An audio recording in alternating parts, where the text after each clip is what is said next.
Espero que agora o negócio resolva. Como é que tá aí?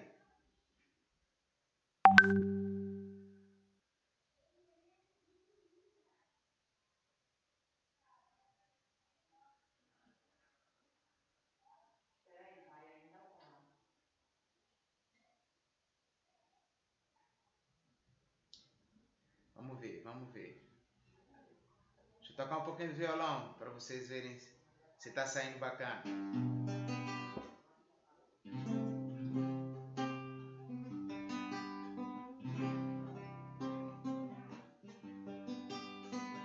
É verdade, Nilber? Essa é top.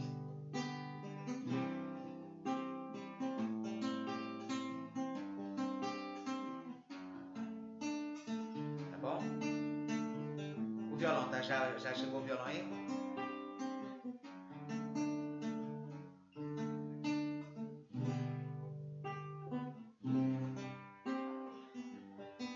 Eu vou começar cantando uma canção que eu cantei sexta-feira na live junto com o Pastor Segundo, que é uma canção muito forte dentro do contexto que a gente está vivendo hoje. A gente vai fazer, e essa canção tem um detalhe interessante. A voz não é a voz eu cantando para Deus. A voz é como se fosse Deus cantando para a gente. Então, nem é tanto uma música que você deve se preocupar em cantar, mas uma música que você deve se preocupar em ouvir. Não tenha sobre ti um só cuidado, qualquer que seja, pois somente seria muito para ti. É meu, somente meu, todo o trabalho, e o teu trabalho é descansar em mim. É meu, somente meu, todo o trabalho, e o teu trabalho é descansar em mim.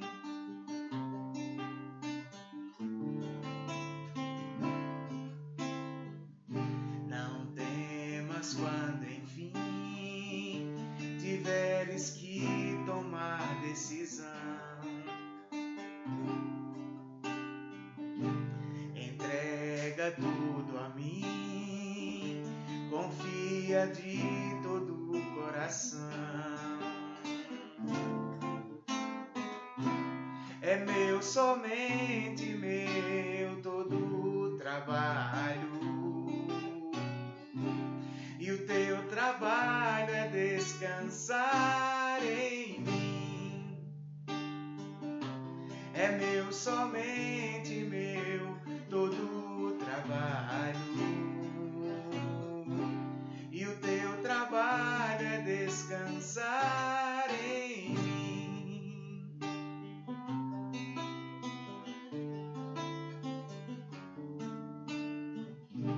Não tenha sobre ti um só cuidado, qualquer que seja,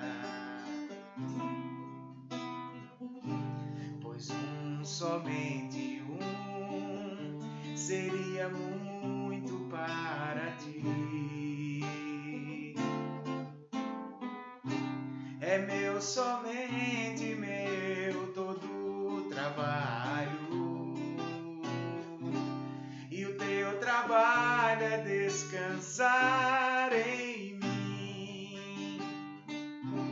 É meu, somente meu, todo o trabalho, e o teu trabalho é descansar em mim. Ore comigo agora.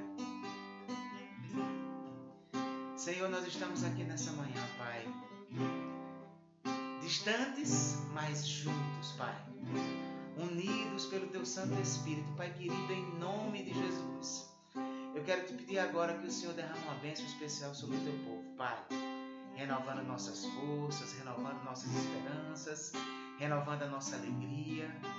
Eu quero te pedir, Pai, que nesse momento, já a segunda semana de quarentena, que o Senhor venha a fazer cada vez mais com que nós estejamos comprometidos com viver a fé que nós pregamos, Pai.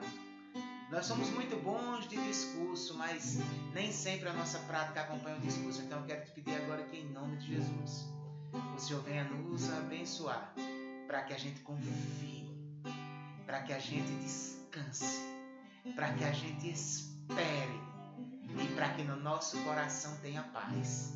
Não uma paz baseada nos noticiários da TV, não uma paz baseada no jornalismo sensacionalista, mas uma paz baseada no Senhor e na Tua palavra, Senhor.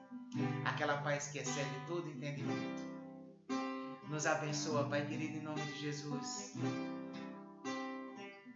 Não temas quando, enfim, tiveres que tomar decisão. Entrega tudo a mim, confia de todo o coração. É meu, somente meu, todo o trabalho. E o teu trabalho é descansar em mim. É meu, somente meu, todo o trabalho. E o teu trabalho é descansar em mim. Vamos fazer mais uma canção de adoração, só que essa realmente da gente dizer para Deus que a gente confia nele, que a gente espera nele, que ele é o Senhor sobre todas as coisas e que tudo que ele faz é bem feito e que mesmo ele sendo tão grande, estando tão elevado no seu alto e sublime trono no céu, ele se inclina e nos socorre nos nossos momentos de dificuldade.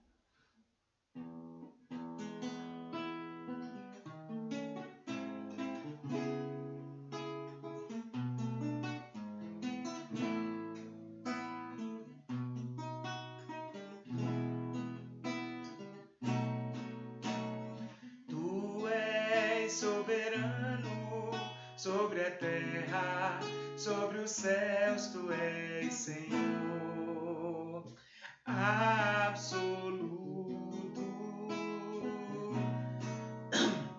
Tudo que existe acontece, tu sabes muito bem. Tu és tremendo. Queria convidar você a cantar também. Tu és soberano sobre a terra, sobre os céus, tu és Senhor absoluto. Tudo que existe acontece, tu sabes muito bem.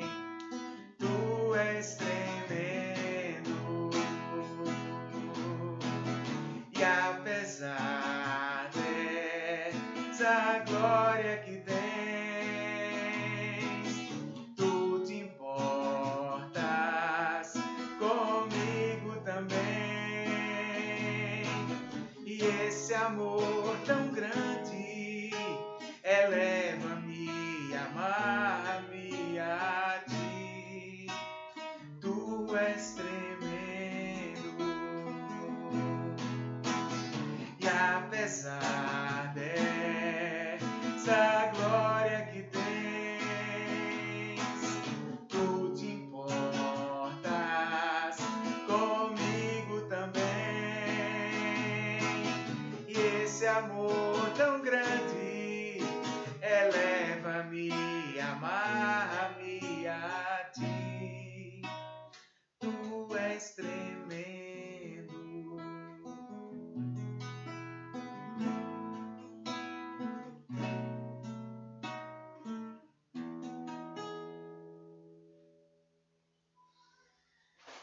quero aproveitar esse momento para você que de repente está nos assistindo, que ainda não fez isso, se inscreva no nosso canal no YouTube, PIB de Mauá SP. Se você está vendo pelo Insta, a gente está transmitindo tanto pelo Insta como pelo canal. A maior parte da igreja já está acostumada a acompanhar pelo canal, porque é transmitido no aplicativo da nossa igreja. Então você pode baixar o aplicativo se você quiser, PIB de Mauá, e você pode acompanhar essa live por lá também, tá?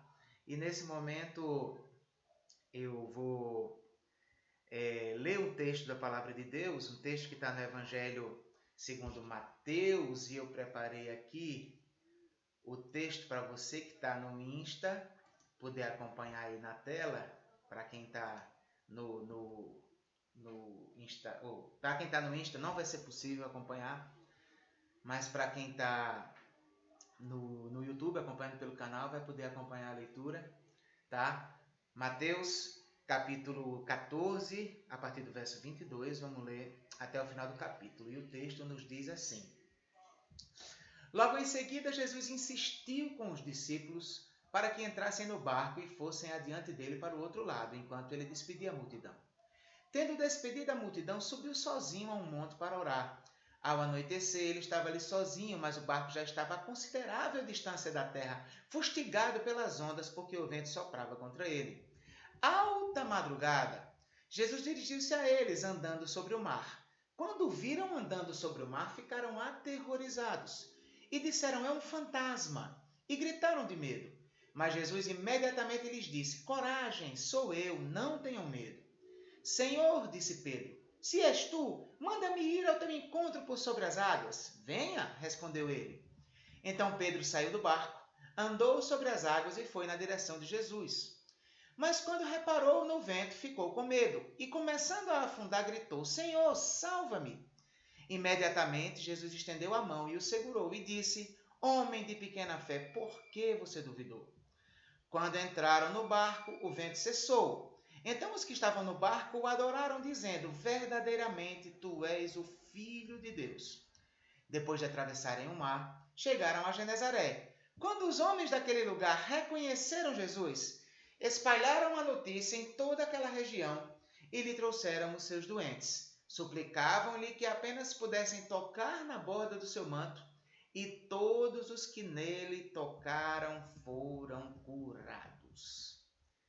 Eu quero, nesse momento, queridos, fazer alguns destaques nesse texto. É meio que evidente que não, pelo próprio tempo que a live nos permite, a gente não vai fazer uma exposição dos mínimos detalhes dessa passagem, mas assim, essa passagem ela tem lições profundas demais para o que nós estamos vivendo nesse momento.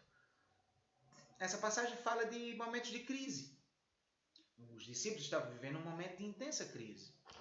E essa passagem nos revela algumas coisas bem renovadoras de esperanças, mas ao mesmo tempo algumas coisas meio aterradoras em relação ao que Deus pensa sobre as crises, tá?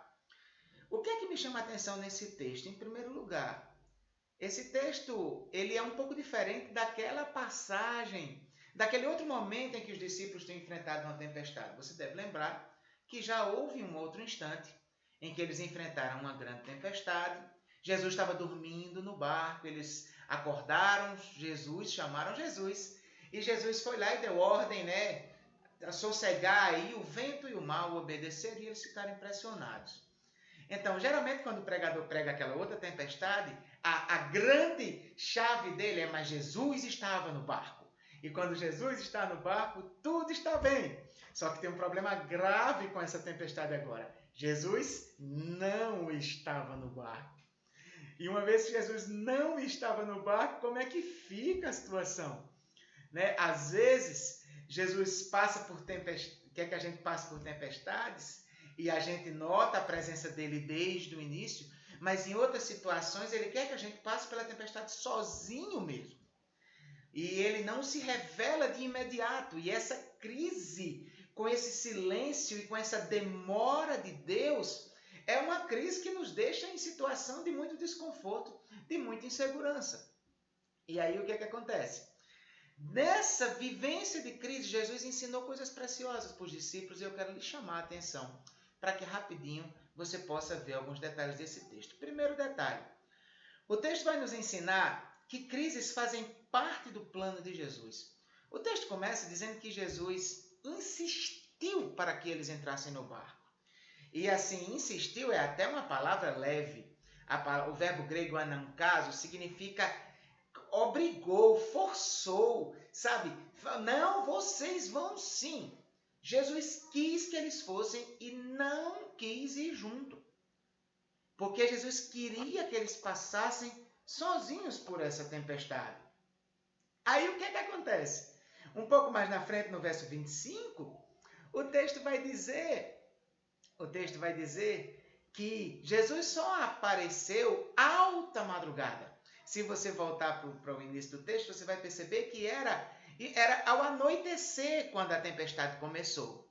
Jesus só vai aparecer alta madrugada. No grego está falando na quarta vigília da noite, que para os hebreus eles dividiam os dias em vigília, né? A primeira vigília da noite era das 6 da noite às 9, a segunda vigília das 9 da noite à meia-noite, a terceira da meia-noite às 3 da manhã, e a quarta vigília era das 3 da manhã até as 6 da manhã. Ou seja, a tempestade começou ao anoitecer, mas Jesus só apareceu depois das 3 horas da manhã. Isso, queridos, é crítico. Por quê? Porque Jesus é Deus, Jesus já sabia o que ia acontecer, sabia o que eles estavam passando, e aí o que é que ele fez? Ele quis que eles passassem por aquilo e ele quis demorar. Ele quis demorar. E essa é uma das coisas que a gente precisa entender. Deus não se adequa ao nosso relógio. Eu queria que Deus já tivesse dado uma ordem do céu e expulsado esse coronavírus do mundo, mas Deus não se adequa ao nosso relógio. Ele tem propósitos para tudo que acontece. Tem coisas que ele quer nos ensinar com essa crise toda. E ele ainda não deu a ordem para resolver a situação, mas eu creio que ele vai dar. Na hora certa ele vai dar. Mas ele ainda não deu porque nós ainda não aprendemos o que precisávamos aprender. Os discípulos estavam subindo de nível no discipulado. E eles precisavam vivenciar aquilo. Você também precisa, eu também preciso. Então aproveita essa situação para dizer, Senhor, me ensina o que o Senhor quer me ensinar. O que é que eu tenho a aprender? É um desafio de fé, é um desafio de renovar as esperanças, é um desafio de depender unicamente do Senhor e de mais ninguém. Então tudo isso muito tem a nos fazer crescer, tá? Então a primeira coisa que você precisa entender, esse coronavírus é projeto de Deus. Tudo que nós estamos passando é projeto de Deus. E Deus só vai retirar isso na hora certa. Enquanto isso, precisamos aprender. Isso é a primeira lição que o texto traz para nós. Segunda coisa, nós vamos ver que Cristo se revela em meio à crise. Na hora certa ele aparece. E de fato, ele apareceu. Ele vinha caminhando sobre as águas. Os discípulos estão lá, em cima do barco, estão lá com medo de naufragar. Mas aí, resultado, de repente lá vem aquelas figuras andando sobre as águas. Só que os discípulos, eles tinham suas crendices, tá? Então havia, assim como existe hoje, naquela época existiam histórias de pescador. E as histórias de pescador falavam de muitos espíritos, muitos monstros, muitos fantasmas que existiam no meio do mar. Então você imagina o pessoal de madrugada, no meio de uma tempestade danada, daí a pouco lá vem aquele sujeito andando em cima da água. Então eles pensaram imediatamente que era um fantasma. Pensaram imediatamente que era um espírito. E aí, o que é que eles fizeram? Eles ficaram com medo. Mas aí Jesus vai e diz a frase mais importante de toda essa passagem. Não tenham medo, sou eu. Sou eu. Meu querido, minha querida, o nosso maior desafio é ver o Senhor Jesus antes da tempestade acabar. Porque essa é que é a grande questão. A gente parece que tem que ver a cura chegar, tem que ver o problema ser resolvido, tem que ver a crise sendo encerrada para poder dizer, enfim, Deus chegou. Não. Jesus chegou no meio da tempestade E Jesus não parou a tempestade de imediato. Ainda tinham coisas para acontecer ali. E eles precisavam vivenciar. Então, o problema da gente é que a tempestade, somada às nossas crendices, fazem com que a gente não seja capaz de discernir o Senhor no meio da crise. E aí vem as nossas crendices, vem as teologias. Né? Eu já vi gente dizendo que esse coronavírus era porque o pessoal da escola de samba colocou Jesus na escola de samba, era por causa disso, daquilo, de parada gay, de não sei o que lá. Queridos, preste atenção. Não é hora de encontrar teorias mirabolantes, tá? O maior problema da gente é que quando a gente está na crise, a gente quer saber por que Deus fez isso. E essa que é a grande questão. Esse é o tipo de resposta que ele não dá. Jó passou o livro todinho naquele drama com seus amigos, tentando descobrir por que Deus fez isso. E quando Deus apareceu, Deus não respondeu por que fez isso. Então, fica dizendo por que o coronavírus surgiu por causa disso, por causa daquilo. Não! Para com isso. Não perca o seu tempo com esse tipo de coisa. A pergunta correta é: para que Deus faz isso? Qual é o seu propósito? E o propósito dele é se revelar para nós e se revelar para o mundo. O propósito dele é ser glorificado. Lembra o que ele disse quando ele apareceu para Jó? Ele disse: Jó, cala a boca que tu falou coisa que tu não sabe. Deixa eu te perguntar algumas coisas agora e eu quero ver se você me responde. Onde é que você estava quando eu lancei os fundamentos do universo? Onde é que você estava quando eu determinei aonde os montes estariam? Quando eu separei as águas? Quando eu fiz isso? Quando eu fiz aquilo? Você estava onde? Me conta, você é muito sábio, você é muito antigo, você é muito vivido, muito experiente. Deus até fez ironia com Jó. Então, o que é que acontece? O que Deus queria ali, com aquela situação toda, era, em primeiro lugar, revelar para os seus anjos, no caso de Jó, revelar para os seus anjos e para todos os que leram a história de Jó depois, que é possível servir a Deus sem ser por interesse, que foi a acusação que o diabo fez para Jó no início do livro. E também Deus quis revelar a sua glória, fazendo com que aquele cara que antes o conhecia só de ouvir falar, pudesse ter um nível de conhecimento muito mais profundo sobre ele. Então essa que é a grande questão. A crise aprofunda nosso nível de conhecimento de Deus. A gente agora talvez ainda esteja vendo Jesus como fantasma, mas o que a gente precisa é dizer: não, Deus está nesse negócio. Jesus está na frente. Ele tem propósito com isso. Ele vai se revelar. Ao invés de fazer vídeo defendendo Bolsonaro ou atacando Bolsonaro, eu vou fazer vídeo, vou fazer postagem mostrando: olhem para o Senhor, chegou o tempo de olhar para Ele. Olha o que está acontecendo no mundo, você precisa de Deus. Mas aí o idólatra político só quer saber de apoiar Bolsonaro ou atacar Bolsonaro. Atacar o presidente. E não é momento para isso, amigo. Você cobrar a atitude dos governantes é normal, faz parte, mas o cristão tem que aproveitar esse momento para revelar Cristo ao mundo. É isso que tem que ser feito. Então, Cristo se revela no momento da crise. Terceira coisa que o texto vai nos ensinar, que as crises existem para fortalecer a nossa fé. O que é que acontece logo em seguida?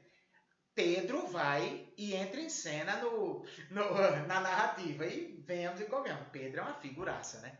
Pedro é aquele cara que quando fala, tá entendendo? Ele aparece. Ele tem que falar alguma coisa. Ele sempre é aquele que precisa aparecer. Se você ler os evangelhos, é nítido. Depois de Jesus, quem mais aparece é Pedro. E aí, olha só a ideia de Pedro. Típica coisa de sanguíneo, né? Mestre, uhul! O senhor está andando sobre as águas, meu. Eu quero também. E aí, resultado, aí Jesus diz: vem. Só que um detalhe interessante: Jesus não acalmou as ondas, Jesus não encerrou o vento, Jesus não encerrou a chuva. Jesus mandou ele ir em plena tempestade. E aí ele foi. Só que aí o que foi que aconteceu? Quando ele tirou os olhos de Jesus e começou a olhar para a tempestade, ele começou a afundar. E aí o Senhor foi, segurou a mão dele e puxou ele de volta. Então, querido, olha só, a tempestade ela existe para que a gente progrida na nossa fé. O que Deus quer agora de você não é que você fique somente no barco, gemendo e chorando, morrendo de medo, pedindo para a tempestade passar. Ele quer que você ande sobre as águas em plena tempestade. É um desafio de fé para você. É você dizer, não, minha vida vai continuar. Não, Deus vai pôr a mão nesse negócio. Enquanto isso, deixa eu ver o que eu posso fazer de útil. Deixa eu ver o que eu posso fazer de produtivo. Vou falar de Jesus. Vou seguir minha missão. Minha vida continua. Então, esse é o desafio de Deus para mim e para você. Prosseguir na caminhada sem que a tempestade seja encerrada. Só que qual é a notícia sensacional desse texto? É que apesar da gente ser fraco como Pedro, a gente vai lá e afunda às vezes, mas ainda assim o Senhor põe a mão e puxa a gente de volta. Isso é sensacional. Mas um detalhe interessante. Por que Pedro afundou? Ficou com os olhos na tempestade. Deixou de olhar para Jesus, passou a olhar para a tempestade. E eu quero lhe chamar a atenção para uma coisa. Talvez você esteja no seu tempo de ócio, em quarentena, só se empanturrando de noticiário da Rede Globo. Eu estou falando Rede Globo, só um exemplo, pode ser qualquer um. Noticiário sensacionalista que só mostra desgraça. Preste atenção. A crise é grande? É. A situação é séria? É. Mas já existem vários sinais de esperança. Vários casos de cura. Muitos casos em que a coisa está começando a passar. Então preste atenção. Para de ficar o tempo todo. Você já sabe que a crise é uma tragédia. Para que ficar contando o número de mortos todo dia? Deixa eu ver quantos morreram mais hoje. Não, meu irmão. A crise é grave. Você já sabe disso. Ao invés de ficar jogando mais e mais disso para dentro de você, traga à memória o que lhe dá esperança. Busca a Deus. Olhe para o Senhor e confie nele. Então, resultado, não perca muito seu tempo nisso, meu amigo. Vá ler a Bíblia, vá ler livros cristãos. Dedique seu tempo a isso e não fique todo dia querendo contar quantas pessoas morreram a mais. Isso só vai aumentar a sua angústia e lhe tornar completamente improdutivo. Isso só vai fazer você afundar em meio à tempestade. Agora, se por acaso você afundar, eu quero lhe dizer, ou se de repente você agora já está no fundo, eu quero lhe dizer, basta você fazer o que Pedro fez, Senhor, salva-me. E o Senhor foi lá e trouxe ele de volta. Jesus traz você de volta também. Talvez você esteja afundado aí, morrendo de medo, em pânico. Peça ao Senhor e Ele vai arrastar você de volta em nome de Jesus. Então, a crise faz parte do plano de Jesus. A crise é o momento propício para Ele se revelar. A crise fortalece a nossa fé, tá? E a crise nos desafia a viver o crer para ver e não o ver para crer, como alguns querem viver. O que foi que aconteceu? Os discípulos, Pedro foi, afundou, Jesus trouxe ele de volta. Aí, enfim, Jesus acalmou a tempestade. Aí o que foi que aconteceu? Quando Jesus acalma a tempestade, os discípulos vão e declaram, verdadeiramente tu és o Filho de Deus. Poxa vida, Jesus já tinha acalmado a tempestade antes. Jesus já tinha feito tantas coisas na frente deles, mas a insistência em não acreditar, a insistência em manter-se com base no que os olhos veem. Aí o que foi que aconteceu aqui? Foi preciso eles verem a tempestade passar para poder dizer, tu és o Filho de Deus. E aí, queridos, vejam só, depois dessa situação, o que é que o texto diz? Que eles chegaram lá na cidade, para onde eles foram, chegaram na cidade de Genezaré, no verso 34 vai dizer isso. E aí o texto diz um negócio muito interessante. Olha o que é que diz. Quando os homens daquele lugar reconheceram Jesus, isso é o verso 35, espalharam a notícia em toda aquela região e lhe trouxeram seus doentes, suplicavam-lhe para que apenas pudessem tocar na borda do seu manto, e todos os que nele tocaram foram curados. Olha só. Os discípulos, na tempestade anterior, não sei se você se lembra, e existe uma conexão importante aqui. Na tempestade anterior, quando o Senhor sossegou a tempestade, não sei se você lembra que os discípulos disseram, quem é este que até os ventos e o mar obedecem? E as narrativas seguintes vão ser todas pautadas dentro dessa pergunta, quem é este?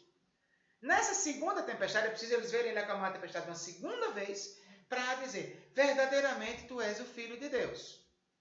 Aí ele chega em Genezaré.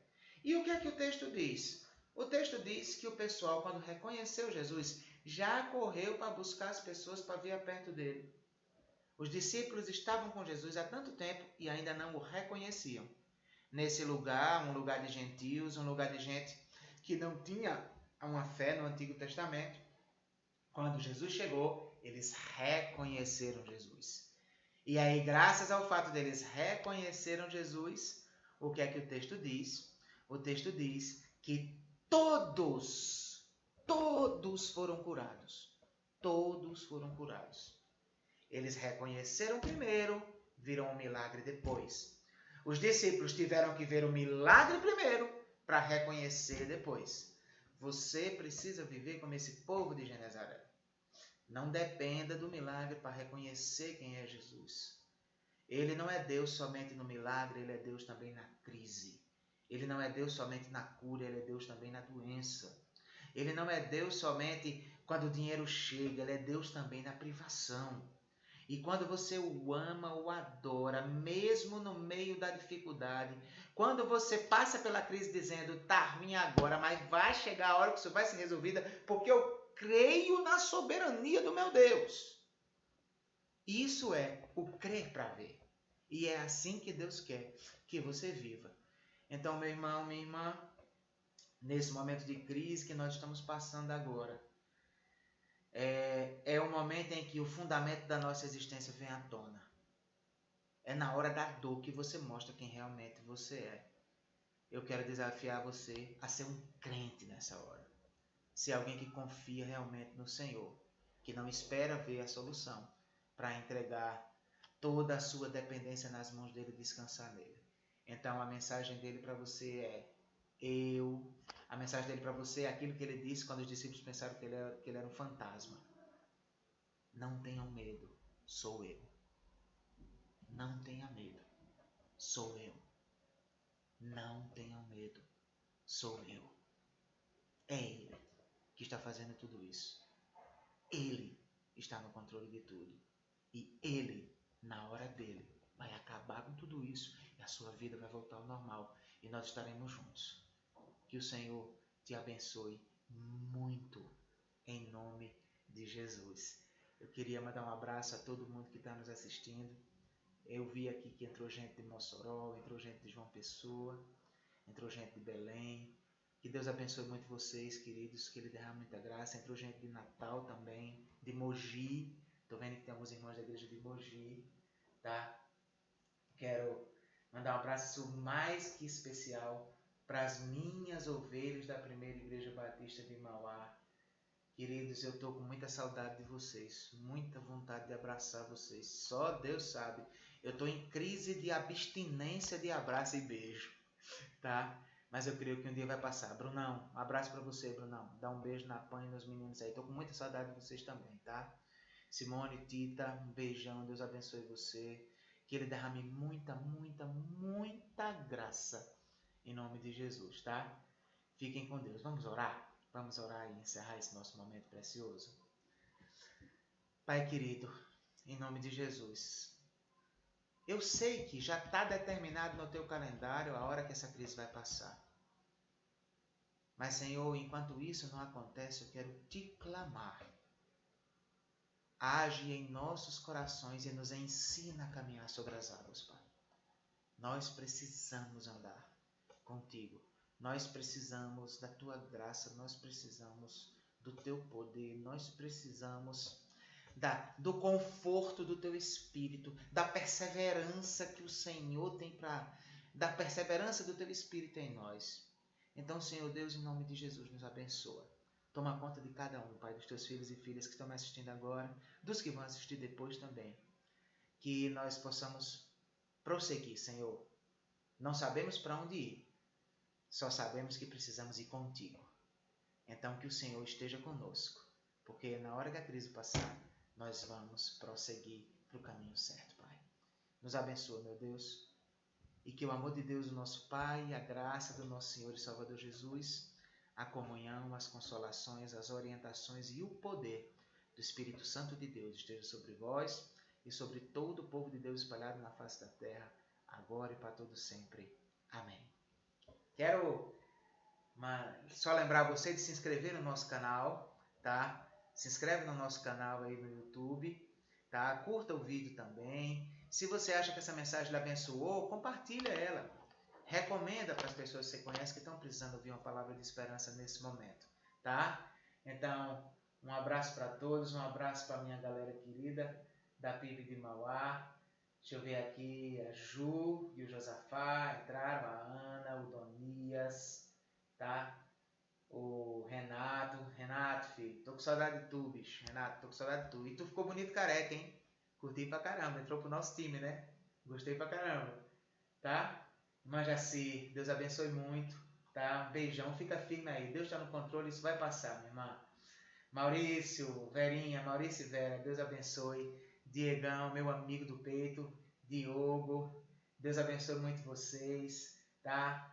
Ana Rosa, Deus abençoe você, minha querida. Rosa, dá um beijo aí no maridão e nos meninos, tá? Que Deus derrame muita graça em nome de Jesus. Pri, dá um abraço no Luami aí também. Fica firme, isso vai passar. Em nome de Jesus. Eu tinha visto aqui também a Lila, lá de Natal, esposa do meu querido Elber. Deus abençoe você, Lila. Beijão, viu? Fiquem com Deus. Arnaldo, um abração. Obrigado aí, Arnaldo, pela assessoria técnica, tá? Obrigado aí por todos. Um beijo para todo mundo. João, Deus abençoe aí, João. Fica firme aí, meu irmão. Você, sua esposa e os pequenos, tá?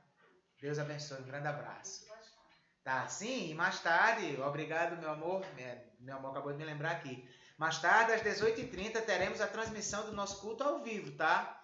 Eu vou lá para a igreja, vamos reunir uma equipe pequena de louvor, respeitando todas as normas de segurança, tá? De contágio, sem chegar perto um do outro.